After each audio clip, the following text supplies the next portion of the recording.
अभी साहिल नाम है मेरे बेटे का, अभी यूक्रेन में है साहिल।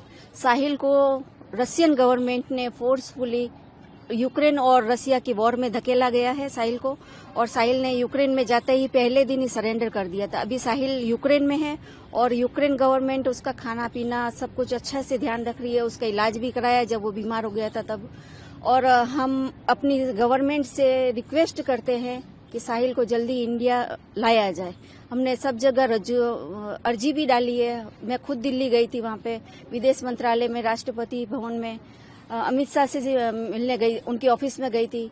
सब जगह हमने अर्जी डाली है, सब जगह हमने रजूआत की है। हमारे मोरबी के, हमारे गुजरात के परसोत्तम रूपाला भाई है, विनोद चावड़ा साहब है, केसरी सिंह झाला साहब है, हमारे कांति भाई अमृतिया साहब है, उन सब ने भी अपने अपने लेटर पैड पर विदेश मंत्रालय में अर्जी की है, लेकिन उसका कोई रिस्पॉन्स हमें अभी तक नहीं मिला है। हम भारत सरकार से रिक्वेस्ट करते हैं कि साहिल को जल्दी इंडिया लाया जाए। अगर साहिल को जल्दी ही इंडिया नहीं लाया गया और साहिल को रसिया भेज दिया गया तो रशियन गवर्नमेंट साहिल को जिंदा नहीं छोड़ेगी, उसे मार डालेगी। क्योंकि साहिल ने यूक्रेन में पहली बात तो उसने यूक्रेन में सरेंडर किया, और यूक्रेन में बैठकर साहिल ने रशियन गवर्नमेंट की सारी पोलें खोली है।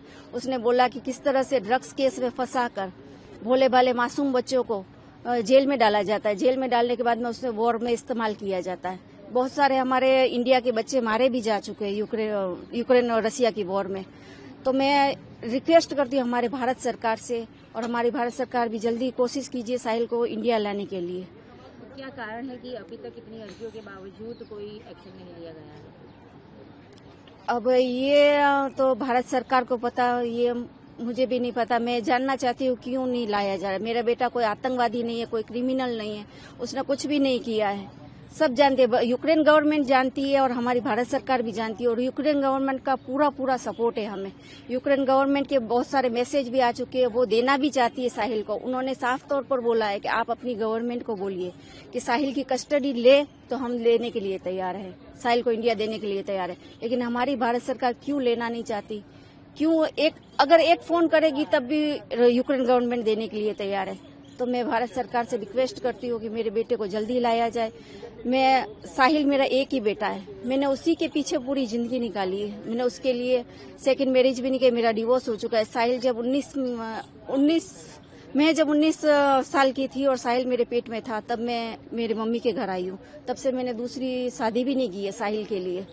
साहिल के लिए ही मैं जिंदा हूँ अभी तक। अगर साहिल को कुछ हो जाता है तो मेरे जीने का क्या मतलब है?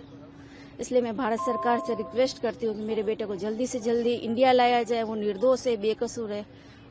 बस मेरी यही मांग है भारत सरकार से। जैसे कि मैं सो रहा हूँ तो पिताजी को जगाना है मुझे, तो वो डायरेक्ट उठाने के बजाय, और हिंसा की परंपरा मेरे यहाँ नहीं थी सौभाग्य से, तो वो क्या करते थे कि उस कमरे में आ जाएंगे या बाहर से गुजरेंगे और चौपाई बोलेंगे, प्रात काल उठिके रघुनाथा